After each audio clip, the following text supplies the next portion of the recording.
again, you're idolatrizing yourself. You're becoming obsessive over something that you shouldn't really be pushing that hard for. Because if I can make time Monday through Saturday to find a day to go to the gym, then I should be able, if not more, be able to make time for God on a Sunday, on a Wednesday, or a Friday. To, glorify yourself or to glorify God. Never want your body or like your physical limitations to limit what God can use you for.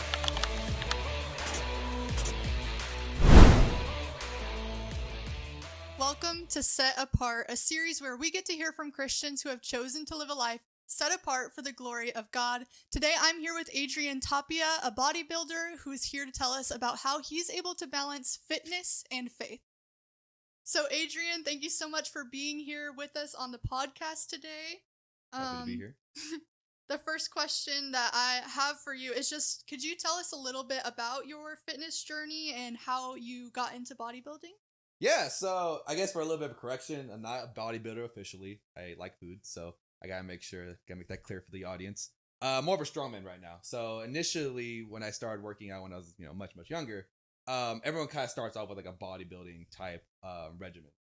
High repetitions, feeling the burn, feeling the pump. But I think as people gradually continue their fitness journey, it kind of branches off into one of those. Some people stay with bodybuilding, want to compete on the grand stage, look incredible, clean cut. People who just like to be statically strong, like we have the benches, the deadlifters, the squatters, that'd be kind of like powerlifting, and then there's strongmen who are just like crazy. That's where I can set. Wow. So in strongman, kind of like it's a combination of the two. We have to train like bodybuilders to stay fit, but also train like powerlifters who want to stay strong, lift like random objects, like pick up stones and sandbags and pull trucks. So that's where I kind of fell into because it's random, it's crazy, and kind of fits my speed. Sweet. Yeah. Was there anything like that sparked your interest in that initially? Yeah. So going back, I always had like an inclination to like fitness. I was always in sports growing up, whether it was like baseball or soccer. And it kind of just branched off into being more of a competition side of me. I grew up loving like pro wrestling. I think that's where I kind of like grew into like the idea of like, oh my gosh, these guys look awesome. They're all jacked. Like, how do I get like that one day? And, slowly but surely, I went to wrestling myself in high school, and that was my first introduction to, like, the weight room. Because, of course, with, like, soccer and baseball, you're not really messing with that, especially in the Little League version. But no, that was, like, I think I was probably, like, 15 when I actually wanted to, like, get into the weight room and, test what I can actually do. And kind of like I was saying, though, like, that where you kind of learn the different fields, I guess you could say, in lifting, whether you want to be a bodybuilder or a power lifter or weightlifting. A lot of times the terms are interchangeable, but when you start making it like a full-on like competition, how you want to get better at one of these sports, you kind of branch off. Yeah. Wow, that's really interesting because I think like the average person has no idea that there are so many different. No, 100%. Because like when people say like weightlifting, that's actually more of like the Olympic style.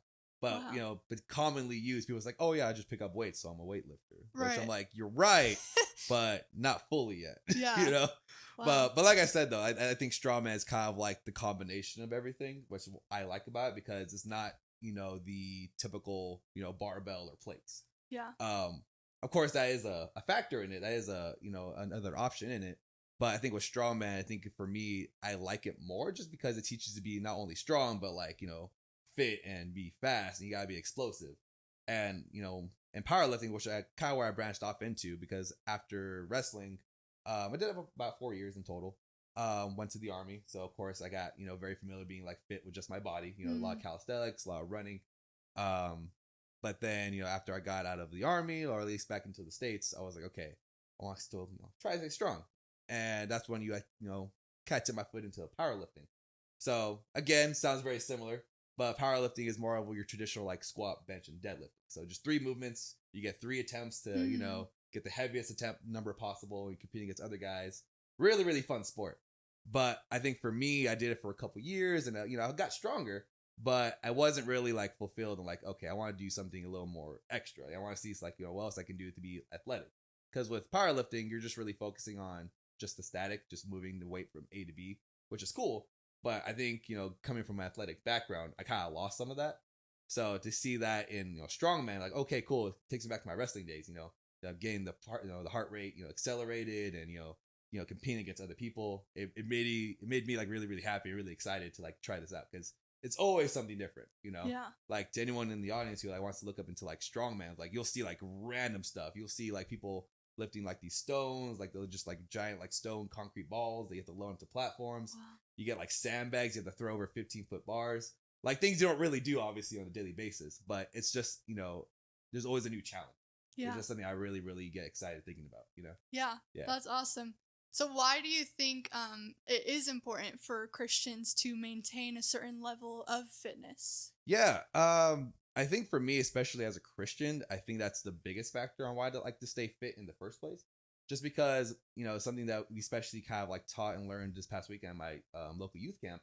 I taught the young people that at the end of the day that we as Christians need to be ready to serve, you know, and you never want your physical capabilities to be a hindrance on your serving, you know, because I've heard so many stories of people who, you know, on the heavier side and they want to volunteer, but they can't do certain things that someone like myself can do. Not necessarily picking up crazy amount of weight, but just being active, like being used from like, for example, one side of a campsite to another side of a campsite, or being used to like help moving things around the church. Like you want to be, you know, you want to provide a service as much as you can, you know, so you never want your body or like your physical limitations to limit what God can use you for, you know, like I never want that, you know, I always want to be like, you know, available, be ready and just be ready to serve God in whatever I can do. And I think being just fit is just a small part. Yeah, absolutely. No, that is huge. I think that's, I mean, a huge thing. Just a super practical reason of why Christians should maintain a certain level of fitness. And even just like for, you know, longevity of life, like wanting to live 100%. as long as the Lord allows you to live and, you know, do your part in that and wanting to be able to serve him for as long as you can serve him. Exactly. So I think that's a great reason. And I'm sure that's something that, you know, keeps you going on those hard days when you're like, couldn't I just sit all day on the couch and just like eat whatever I want? Right. And Can I just stay in bed? Like, I don't want to just lifted yesterday. I'm feeling sore today. Like, I don't really want to do this, but like, oh Lord, like, just give you the one more workout, you know? Yeah. That is awesome. Yeah. So in what ways would you consider the way that you approach fitness to be set apart from the majority of people? I think what kind of sets me apart, especially as a Christian, and how other Christians should do it as well, is that I feel like, especially in the fitness industry, it's very, very like yourself. You're very the focal point of like your brand, of your competition. You know, it's always how can you yourself get better, or how can you know promote yourself, right? And I think what helps me as a Christian is like I want to do whatever I can, you know, as a strongman, as a powerlifter, whatever it may be. I want to make sure God's at the focal point.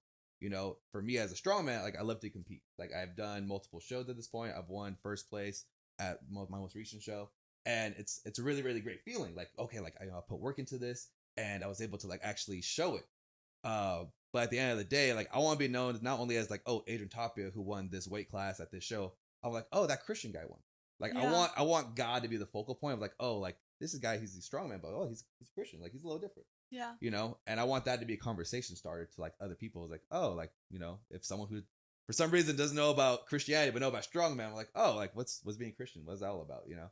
Yeah. So I think that's how we as Christians, whether it's bodybuilding, weightlifting, strongman, is that you want to make sure that what you're doing is glorifying Christ. You know, you don't want to be the focal point. You know, it's like any type of journey when you become a Christian. You know, it's not about you anymore. You're not the main character. Right. You want to make sure everything you're doing is for God, whether that's your job, whether that's your sport, whether that's, you know, anything. Yeah. You know? I love that. I think that's like such an encouraging thing whenever I'm watching sports, which is not that often. But when I do watch sports, it's so awesome that when they win, like so many of these athletes will be like, oh, all glory to God. Like he's the reason that I'm here. He's the reason that I'm able to do this. And just giving those shout outs to God and pointing everyone toward God instead of just receiving all the glory for themselves. 100%. So I think that's amazing. And that's just such a huge way that you can glorify God through something that you are passionate about. Yeah. And it's really, really motivating to see it kind of branching out a lot more recently, like whether it's like in the UFC or people winning Super Bowls, like they get to mention God. And I think for me, my dream goal is to see that same type of like boom in like strongman. Yeah. You know? Yeah. Absolutely. So how do you see physical discipline and spiritual discipline kind of working together? I think they naturally go hand in hand. You know, in the same way, if someone wants to be a better Christian, know their word better, sometimes you just gotta open up the book. You gotta make sure that, hey, The same way someone goes to the gym every day to get a better, physique or get stronger in their lifts, the same way you got to get, your Bible open every day. You got to get more well versed into scripture. If you want to know about the theology, you got to go into apologetics. You got to go on the YouTube videos. So it's a constant discipline in the sense that you want to make sure it's part of your routine. Because when it's no longer part of your routine, you're going to see progress a lot less and a lot less abundant. And, I think, when it comes to spiritual and physical disciplines, they go hand in hand. Yeah. So I see no reason why, the same way, if someone's dedicated to going to the gym every day, you should be just as dedicated to, learning God just a little more as well. Yeah, absolutely. Yeah. It's crazy how much overlap there is between like these fitness like metaphors and then with reading your word too, and just like spiritual discipline. Mm-hmm. There's just so much like overlap. Like it's actually a really useful metaphor that I'm able to even use with people when they are wanting to know, like, well, how do I like actually start to enjoy God's word? And you just tell them like, well, it's the same thing as going to the gym. Yeah. It's really difficult at first, but when you keep going and you have that consistency and you have that discipline, then eventually you learn to really love it and enjoy it. So 100%. Even at our church, we have like a similar comparison, because when someone gets saved at our church, we offer a thing called an SPT, which is like a spiritual personal trainer. And we always go back to the connection. Like, if you want to get better at the gym, sometimes it's helpful to get a personal trainer, someone who, has been around the ropes a couple times. Mm-hmm. They know what kind of scriptures to do, answer certain questions. The same way you would go to a personal trainer to get better at lifting, we have a spiritual personal trainer to get better at, just being a better Christian. Because a lot of times, when you get saved, you're like, what do I do now? Like, right. What book do I start reading? I go from cover to cover. Like, what kind of Christian am I? Mm-hmm. Like, how do I talk to other people about, Christianity? So it's very, very like, you hit the ground running. Yeah. So it's very, very helpful to have like someone like that available to you. Yeah. Absolutely. So how do you see yourself inviting God into your workouts or your routines, if at all? Yeah, I try to do it very frequently, especially at my gym. It's a very, very like private gym, so we have access to like things like the stereo and everything. And if I have access to it, like I'll play like a good worship song, something to where like nothing's like super slow, because it's kind of hard to like sure. You don't want the vibe to be like just like super like kumbaya Christian music where like you kind of just swaying back and forth. Right. But you want to get something a little more aggressive, right? Yeah. Just to kind of like keep that keep the climate there. But it's always a good conversation starter to me. Like, when I put on a good playlist, I've had people come up to me. It's like, oh, Adrian, like that's a really, really good song or really good artist. Like, can you send me that on my Spotify? Yeah. And I'll do that. I've done it a couple of times. It's a really, really cool thing to do. And I guess like, back in the day too, whenever I was like, very frequently training by myself, I would be like, there were some situations I'd be on my back with a like 300-pound bench. I'm like, you know what, Lord? It's me and you right now. I don't got a spotter, but you know what? I think we can do this. I was like, just please take the weight off me, Yeah. just things like that, For sure. But I think, of course, just praying before competitions has been like a very recent routine of mine. Mm-hmm. Just praying not only for myself, but praying for other athletes as well, because at the end of the day, it's a dangerous sport. Everyone's prone to injury. Things can happen. Crazy things can happen. So whether it's like me being, doing well in the competition, gaining a good victory or being successful, I'm also praying for my fellow athletes that whether they're believers or not, I want to make sure everyone who comes in one piece leaves in one piece. Yeah. And whether they feel that or not, I'm like, I know, God's with us in this event, in this competition. So at the end of the day, hopefully no one leaves hurt. Right. So I think making, those common practices is something I'm trying to do a lot better on. Yeah. That's awesome. Just whenever you have like that free time, or just like in your head, even while you're working out, you're able to just like be like, Lord, I need your help. No, 100%. Because this is not me. Yeah, especially like it happens more often than you think, right? Because like at the end of the day, when you're lifting weight, you'll lift something like 100 times, but there's always going to be a part in your fitness career or your fitness journey that, okay, I'm going to hit a weight I've never done before. There's always that probability. I'm like, I'm probably not going to get it. But, just having that little extra, like, okay, this is me and you, God, like, help me get through this. Like, it's just with anything, if there's something you're foreign to, you're going to want God's like help and guidance in that situation. So I don't see how, weightlifting or powerlifting is any different. Yeah. Absolutely. That's awesome. So in an image obsessed culture that we live in, how do you protect your heart from idolizing your physique or appearance? Mm-hmm. That's a good question. and you're right. Like, especially in the fitness industry today, it's like I said, you yourself are your product. You're marketing yourself. You're trying to get yourself exposed. You're posting the selfies. You're posting the gym progress photos. So it's very, very easy to fall into the trap of like, oh, I got to make sure that I'm the focal point. I got to make sure that I'm looking my best so I can make the most, finance or fame possible. And I think this is where as Christians, we got to be careful, right? Because like I said, it's very, very easy. I've met individuals who are Christian, they've stepped into bodybuilding, and they themselves have spoken out. It's like, yeah, like you kind of like almost idolatrize yourself, right? Because you're worrying about everything you eat, worry about how every like aspect of your body to the point where I think it gets unhealthy. Yeah. And I think the best way to avoid that is to kind of go back to the why you started doing this, right? Is it to, glorify yourself or to glorify God? And I would hope as a Christian that anyone who's an athlete, bodybuilder, strongman, powerlifter, that your why is to glorify God. Yeah. So I think when you get caught into this, comparison game of like, oh, like if I'm not doing this, I'm not going to get as much exposure. I think that's where it gets a little dangerous. So I think going back to the reason you started doing this, at the end of the day, is this glorifying God? It, almost the Spirit kind of corrects you in that sense. You know what you have to pull back on to get back to that original path of glorifying God. Yeah. Yeah, absolutely. So it's just always checking your heart and making 100%. sure like, all right, how are we doing today? Because, when those things do come up of like, well, I am making a post or whatever it may be, then you just always want to check like, okay, but we want to make sure that we're doing this for the right reason and just constantly checking back in with yourself. Yeah, cause I see so many like, these like so-called influencers will have like, verses in their bio. They say they glorify God, but yet they're doing like bikini photos. They're showing everything. Right. And it's, it's like, well, like you're showing a bad image because for one, now you're actually implementing God into your quote unquote like product. Right. But now you're not really representing God the way Christians should. Right. So at the end of the day, like if you see yourself constantly posting like these photos that, honestly aren't the most modest, that's something that I think is kind of a red flag that, okay, you kind of like are straying away from the original purpose of why you started this. Yeah, absolutely. And on that same kind of topic, what are some red flags that that would tell you that fitness might be becoming an idol for someone?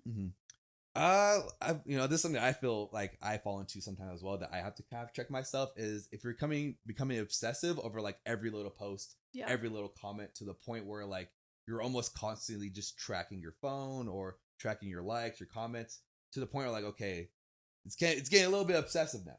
You don't want to be in a position where you're constantly focusing on like, oh, how successful is my brand growing versus, oh, like, have you read your work today? Have you prayed today? Right. Have you, what is something today that you've done to kind of grow closer to God? And again, if you fall into this kind of like hole of like constantly trying to promote yourself, becomes like, again, you're idolatrizing yourself. You're becoming obsessive over something that you shouldn't really be pushing that hard for. And that's not just with fitness, that's with anything. Like whether you're trying to be like the best at your work, the best, at a sport. You're becoming so obsessive to the point where your relationship with God is starting to get hindered on. Yeah. And as Christians, we don't want to do that. Yeah. We want to make sure that we're prioritizing God, make sure we're in our word, we're praying, we're acting Christ-like to others around us as well. Yeah. Because you don't want to get this mixed image of how Christians should act. Right. And I think that's where it gets dangerous as well. Because again, if you're on your social media posting all these lifts, if you're acting a certain way that social media is like showing, you're creating a mixed image of what God should be or what Christians should be. Absolutely. Yeah. I think, that's a great point. And like you were saying, when it starts to get in the way of your devotional time and just like, it starts to seem like a higher priority to you than what the Lord has called you to and the specific things like, reading your word and being in community, going to church and Bible studies and all these things. 'Cause I think like I've heard a lot of Christians when they are on a fitness journey say like, oh, well, I can't come to Bible study tonight because like I have a class at the gym. And I'm like, well, are you sure there's not another class like at another time? Or I don't know. It's just like it that can be a red flag to me sometimes because I'm like, well, if the Lord has called you to be at this Bible study and to, be encouraged and be in community, then I think it's important to prioritize that and to try to find a way to fit in the fitness somewhere else. Right. But when it's a priority, it just shows where your priorities are. 100%. I think. And like I said, this is something that I have to check myself on as well, because if I can make time Monday through Saturday to find a day to go to the gym, then I should be able, if not more, be able to make time for God on a Sunday or on a Wednesday or a Friday. Yeah. Because if I'm sacrificing, well, I can't go to like young adults on Fridays because, I got hit this last minute session, then that's when it becomes an issue. Yeah. Like when it's starting to interfere with your walk and how God can use you in his community, that's a, I think one of those major red flags. Absolutely. And if you can, wake up at 6 a.m. to go like work out, then can't you wake up at 6 a.m. to read your word, or a little bit earlier to read your word? Because it's where it's like, yeah, you're showing that you have discipline, but how, like, make sure you're applying that to like a spiritual discipline as well, rather than just a physical discipline. And I think another thing that helps too, which is, practical, not just in like the lifting sense, but like just like checking yourself in general, is having others around you that are also Christ followers, because they can help you kind of make you more self-aware. It's like, hey, you're kind of realizing that you're not really prioritizing God or going to church as much as you should, but you have plenty of time for like the gym, meal prepping and all this stuff that kind of takes up a lot of time on its own right. But at the same time, you're not, like you were saying, not spending time in devotion, not spending time with Christian community, not going to church, not reading your Bible. Like they should take, if not the same amount, or if not more, the same priority. Yeah. Yeah, absolutely. So have you ever struggled with vanity or comparison, and how did God help you overcome that? Like all the time, probably like the last weekend, probably. Yeah. No, okay. I was literally talking to my wife about this because they had like my weight class competing at America's Strongest Man.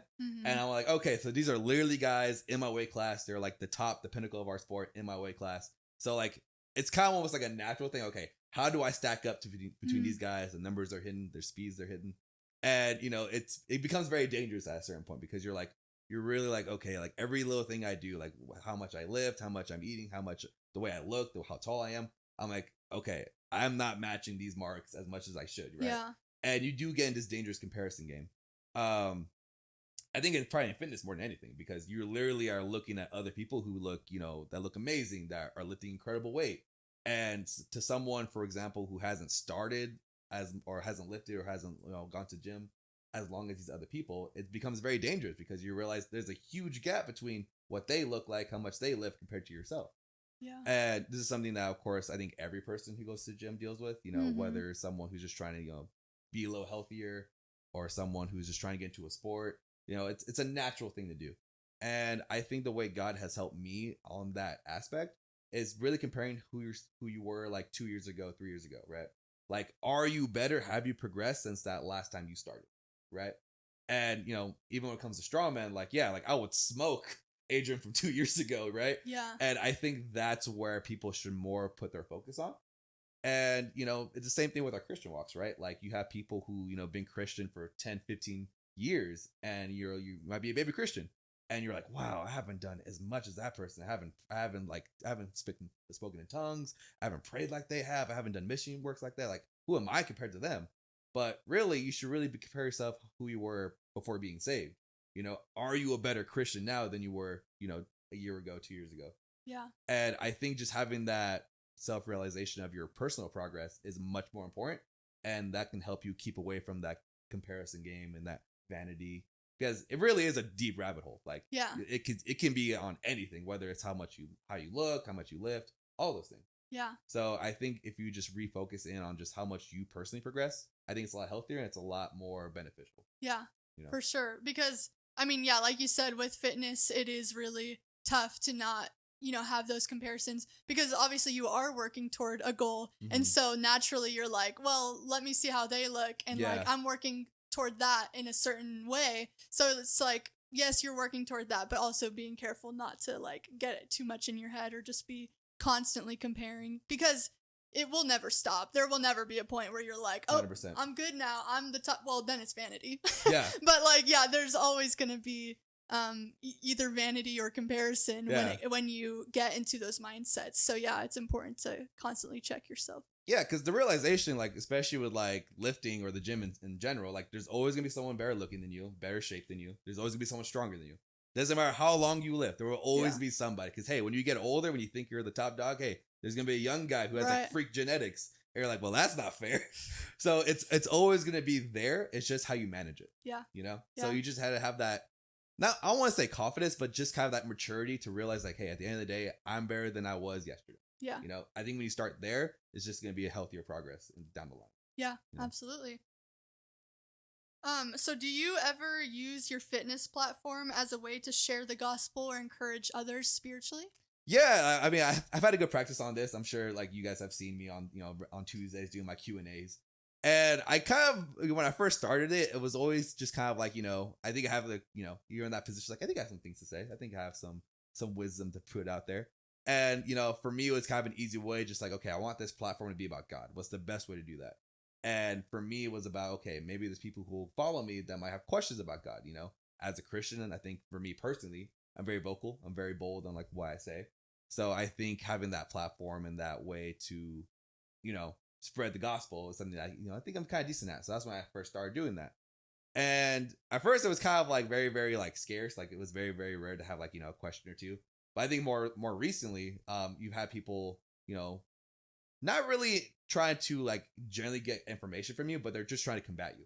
Right. And I think that's a lot more common now than when I first started. But I kind of invited it in a way, not in a sense I'm like, okay, like I'm ready for conflict. Right. But I think for me, it helps me get prepared to actually answer those questions. Yeah. Because whether it's online or in person, those questions will come to you in some way, shape, or form. And I think for a lot of Christians, they aren't really prepared in that sense to defend the gospel. Right. Yes, they go to church. Yes, they rely on faith. Yes, they read their Bible.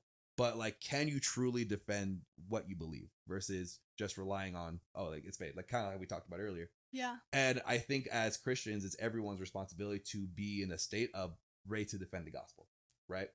So in a long way, yeah, I think having the platform that I have right now, like it's not grand or anything, but it's a decent following. And I think, if I can use this little following to spread God's, message, give clarifications on God, then I feel really, really good about that. Yeah. And, I want to continue to do that. Yeah. And again, I think I'm trying to avoid using my social media as like just all about me. Right. Like, of course, I use it to post like progression on lifts and stuff, like, but at the end of the day, like I enjoy a lot more just having those Q&As because it's actual thoughts from people. And for one, yes, there are going to be those people who are generally curious, and those I do invite all the time. But, at the same time, there's going to be people who just try to troll you and try to combat you. Right. So I'm like, okay, I got to be biblically ready for that too, Right. So I think it's a good kind of like a training mechanism on that aspect. And, also simultaneously, it gives you a chance to spread the gospel. Yeah. Has there been any fruit from that? Like, do you have any examples off the top of your head of fruit from, you being able to share on that platform? Yeah, I've had a couple for sure. Like, this is one individual. I'm not going to give him his name because I don't know how I feel about it. But, but yeah, like, I get like the occasional young man who are trying to get and understand like how to date godly. Right. Mm. And, we have this tendency of what dating looks like. But at the same time, like you kind of have to combat it from, like this is what I want versus what God wants. Yeah. And I think a lot of people, they fall into this trope of like, okay, I'm just gonna, just see what I like, see what God lets me do here. I'm like, no, that's not the standard you should go about. Right. You need to have these concrete morals. You gotta have these standards, and by those standards, it's gonna filter out a lot of people. Mm-hmm. They may not like you, but it's okay. They've been filtered out. But it will point you to the direction of like that godly woman that you desire. Yeah. Right. So I think having questions like that, I do invite a lot more because like, okay, like you can actually in practice put this. And for one, it does strengthen your walk with God. And two, it really does point you to like that potential future spouse. Yeah. I've had that. I think there's a specific one like actual fruit. Cause like I said, I do get a lot more trolls and the more curiosity, which I'm like, I invite both. And you don't know the behind the scenes fruit that is coming from that. So 100%. Like my wife hears it all the time. I stress her out sometimes from the Q&As. But like I really do deep down, I do think there is growth happening behind it, kind of like you said, like some fruit, because at the end of the day, I try not to let it get to me because I am representing Christ. Yeah. So I don't want to give them like what they want in a sense, because at the end of the day, like we're supposed to represent Christ. Yeah. We're not supposed to meet like evil with evil. We're supposed to meet evil with good. Yeah. We're not supposed to be revenge seeking. So like I said, deep down, I really hope fruit is happening from there. But at the end of the day, it's all in God's hands. Yeah. There was another situation where I did have like kind of like this hyper feminist who was like very, very like, anti God and anti guy, which I'm like, okay, this is like, why am I in this position? Okay. Like, why are you even following me at this point? Right. I'm like, it's like a hate follow. But honestly, there was a softening on that one to the point where I'm like, okay, like if I can explain a sense, not like to combat everything that you stand for, but to defend what I believe, I think there's a lot more growth there. Yeah. Like if you explain a sense for in that particular example, like, oh, God has given us specific roles. not because he loves us differently, because he equips us for different tasks. Mm-hmm. You know, we like at the end of the day, like we're not equal in the sense that we were like 1-to-1 on every single thing. Like, no, we're both equally loved. We're both equally God's children, but God has given us specific tasks that we're better fortified for. Yeah. Like, you know, so I think when you have like conversations like that, there's a lot more growth. Yeah, absolutely. Before we move on from this question, do you want to plug your Instagram? Yes, All American Tapia. You will love it or hate it, but yeah, there's a lot of God, there's a lot of lifting. But yes, if you see that, please give me a follow, leave a comment, follow it, all that good stuff. But yeah, and I'll leave that in the description as well. Awesome. So what does a God-honoring day in the life look like for you, both spiritually and physically? Yeah, so I mean, spiritually, of course, is reading your word. I think probably as a husband, it's like, just being loving towards my wife. I think that's something that's very, very, at least it should be God honoring, and something that every spouse should put on the forefront. Of course, is like I said, being reading your word and reading your Bible and praying. Yeah. But just being loving toward your spouse, I think it's just like one of the best things you can do to be God honoring, because God tells us to love our spouse, respect our spouse. Yeah. Physically, like I said, of course, I think, lifting, I think that's one way I glorify God, but just being a good worker on your regular 9 to 5 is another way to glorify God. People at the end of the day, like they have like these tendencies like to hate their boss and like wish the worst upon them. Yeah. But at the end of the day, like, we're called to pray for them, Yeah. You might not like it. You might have to bite the bullet there. You might really, really have a strong disdain for someone you work for or the people you work with. But at the end of the day, like, you are that light in a dark place. Yeah. If you feel like you're in a godless environment, hey, if you're in that environment, hey, God's in that environment now, Right. He's put that responsibility on your shoulders. Yeah. So it's up to you to, pray for your coworkers, pray for your bosses. And, no matter how much it may irritate you, like I said, still working on that myself, but, but we are called to be loving towards them at the end of the day. And I think that's one of those many practices you can do to be, just to, show God in that way in your walk. Yeah, absolutely. Yeah. Very practical. I love all the ways that, it's not supposed to just be like, oh, you just go to church on Sunday and then you just live a regular life throughout the rest of the week. Flip. Like, no, right. Like, it is your life now. Yes, he should be your life and he should influence every area of your life. And yeah, I mean, with work, that's a huge one that I think a lot of Christians think that they have an excuse to not really excel or not really like do their best work or to, make those comments about their bosses, because they're like, well, it's not like a Christian environment. So like, it's not actually ministry at all. Like they just like separate that from, God, when in reality they should be the light there in the darkness, like you were saying, and be seeking to excel in that and to be just kind, Yeah. Not to mention, I remember something wise my mom told me one time was that, especially as a Christian, the job you hate right now, at one point you prayed for that job. You were in a position where you were desperate, that you were in deep prayer after the interview process, after the application process. You were in prayer. You said, God, please let me get this job. So that same mentality you had in the beginning, you should maintain that throughout your job, because that is a job that God has blessed you. Yeah. He's blessed you financially. He's blessed you to get you in a position to where you can grow in that job. So you shouldn't look at with disdain because of the people you're surrounded by. No, like I said, be the light in that darkness. Continue to pray for the people around you and just be grateful that God gave you that opportunity. Yeah. Absolutely. Are there any scriptures that motivate or ground you in your fitness journey? Yeah, there are a couple. When it comes to like being ready to serve, I always like Luke 12:35. That tells you about, being ready to serve, being kind of suited up, keeping your lamp burning. Yeah. Of course, back in the actual context is back, ready for battle. But in the same way, we should be ready for battle spiritually. Yeah. And, physically, like at the end of the day, like, I've seen like these funny videos of people like being like these doomsday preppers. They'll have like dozens of like different types of cans of foods, waters, but like they weigh like 300 pounds. Yeah. Which I'm like, you're not going to get very far in the end of the world scenario, right? Like you kind of neglected the main thing you should be focusing on, and you prioritize a lot of other things. And I think in the same way, being a fit Christian, we should prioritize that as well. Like, yes, we should prioritize, like I said, our reading, our Bible, prayer. But, being physically fit and ready to serve is also a strong aspect in that, a strong factor in that. And, we have to be ready to be used by God at any moment, and like I said in the beginning, you don't want your physical limitations to hinder what God has planned for you. Yeah. Another one is Joshua 1:9, to be strong and courageous.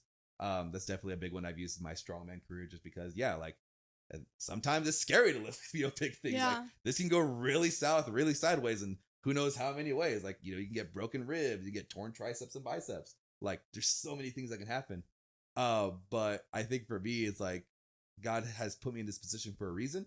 And at the end of the day, like, yeah, I want to be strong, but I want to be strong for God.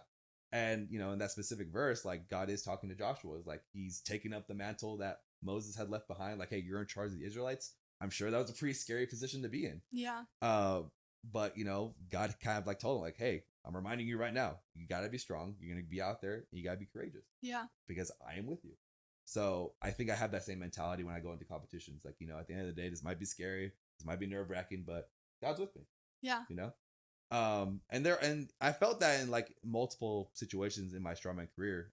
Most recently, which kind of caused some controversy, was me being invited to nationals, and kind of a longer story. But so back in April, I competed at West Coast Regionals. So it's kind of like a local show, but kind of for the West Coast version of strongman. I won it, and I was able to qualify for the national version of strongman, and I was at a position where we weren't, greatest financially in the spot. So I'm like, okay, we're probably not gonna be able to go. By the time that I was kind of like ready to like get ready, like committing to it, it was like $300 for like the entry fee, right? And I was like, well, okay, like I was able to do my best at a show. Maybe I can save like competing for next year, right? But then I saw on one of my stories, one of these strongmen I follow, he was actually putting out kind of like a notice or announcement that, hey, for anyone who can afford to go to one of these bigger shows, like you can't compete because the admission fee is your hindrance, reach out. Like we're gonna put like this basically like this pool of money from other athletes and other strongmen, and we're gonna see how many people can get to like these big shows. And I'm like, the worst you can say is no, right? So I'm like, hey, I'm gonna reach out, see what happens, right?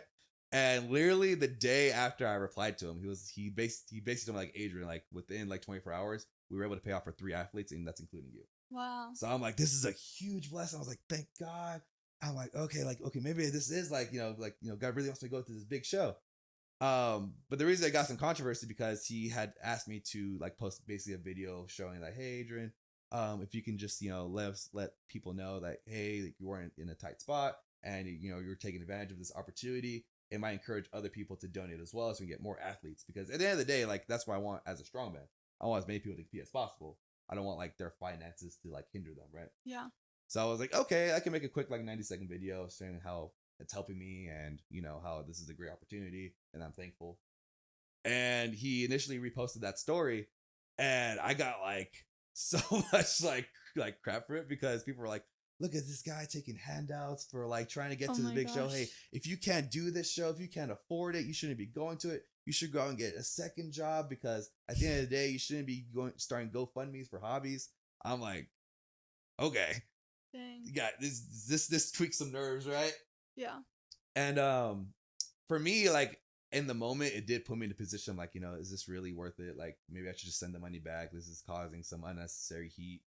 And luckily I have my wife who, God bless her, that she keeps me grounded. She's like, like God has opened this door for you. He wants you at nationals. If he didn't, then this door would have been shut down a while ago, right? So I was like, okay, like in that case, I'm gonna stay to it. And for me, it motivates me even more because for one, like I'm able to, of course, go through this opportunity. But now I'm like, okay, now I gotta show my best because this is an opportunity that was given to me that's very, very rare, and who knows if it will happen again. Right? Yeah. So for one, I'm gonna of course use this opportunity to glorify God. At the end of the day, He's the one that's letting me go to nationals, and whether it's a first place win, a podium win, or top 10, like at the end of the day, God's gonna be the center of it all. Yeah. But it just kind of gives me like a little extra boost to like, okay, I gotta try a little extra harder because for one, someone helped paid this to get this done, and I got other people rooting for me. Yeah. Yeah. So yeah, absolutely. kind of longer story there. No, that's really... I think it was a good example God of how the Lord leads in those scenarios. Yeah, that's awesome. And I had a passage that I don't know it exactly, but it talks about how you probably know it. How like bodily training is of some importance, but of something. I'm gonna say importance. Yeah. But spiritual training is of like the more importance or of the most importance.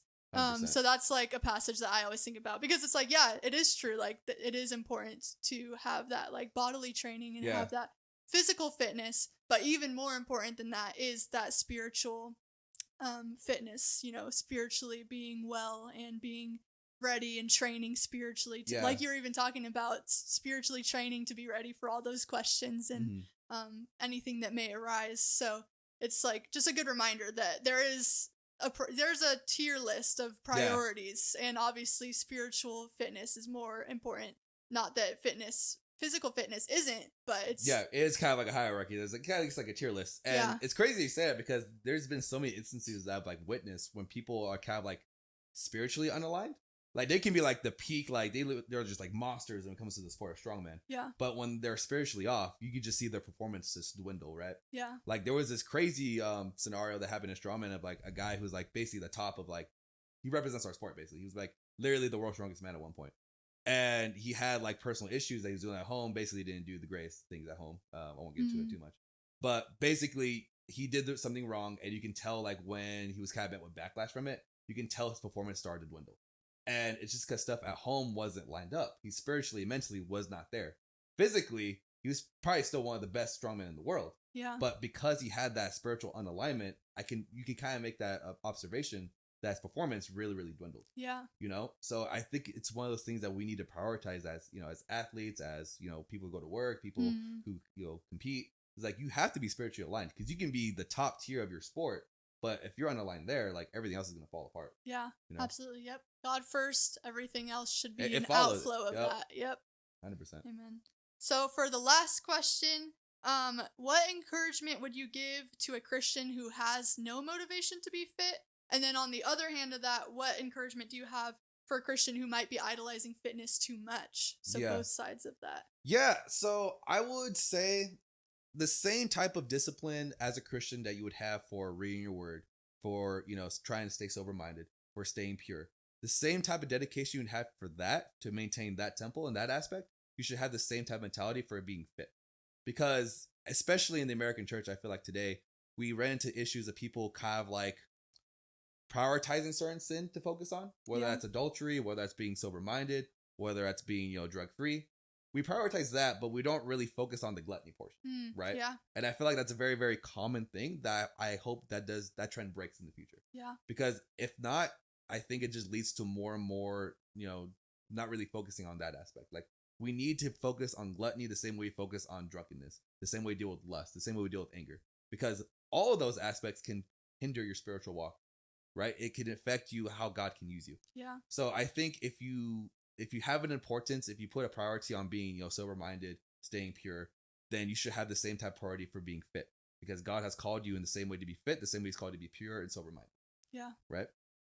And for people who, you know, are over prioritizing fitness, people who are kind of making that an idol, check yourself.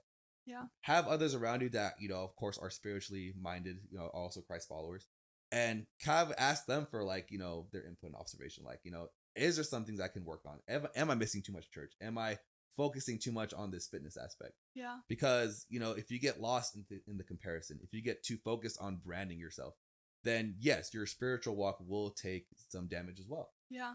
And at the end of the day, that, yeah, I'll agree with that. It is sense a hobby. Like you don't want that to be your focal point. Your spiritual health should be your focal point. Yeah. Because just like we spoke about, everything else falls under that. Because if that's not lined up, nothing else will line up. Like you can be as driven, as hard focused into like fitness, strongman, powerlifting as you can be. But hey, if God doesn't want you to be successful in that, then all that work is going to nothing. Yeah. Right. You have to make sure that he is the focal point, that he's being glorified, and he will take the rest. Yeah. So as long as you have the focal point that, hey, this is supposed to glorify God, not myself, then he can use it. But if you're solely working on just trying to promote your image and to promote your, you know, your social media, your brand, whatever, then it's not going to grow. It's not going to be fruitful, because God is not going to use it, because you're not using it for him, you're using it for yourself. Yeah. You know? Absolutely. So you just get, like I said, you have to have others around you to check yourself, whether it's your spouse, whether it's your best friend, and they can really help in that aspect, because, you know, in my life, I'm blessed to have both. Yeah. And they are not ashamed to keep me in check.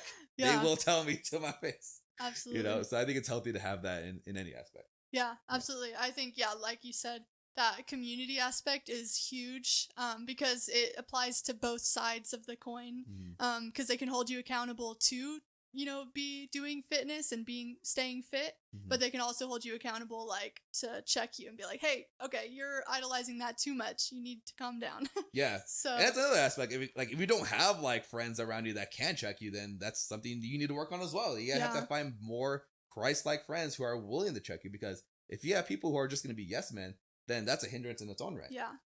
So you got to really kind of check your circle. Community, I really do think, is a big part. Yeah. And, that kind of goes into almost like another side tangent. Like, go to church, get community. Yep. Like, yes, you can have a relationship with God on your own. I'm not saying you can't. But God has also called us to have community. Yep. And, anyone who might be church hurt, someone who might be like hesitant to go to church, hey, we're called to go to church. Yeah. It's there for a reason, because at the end of the day, there's going to be thoughts from the enemy, thoughts from the world that tries to sway you in one direction that's not from God.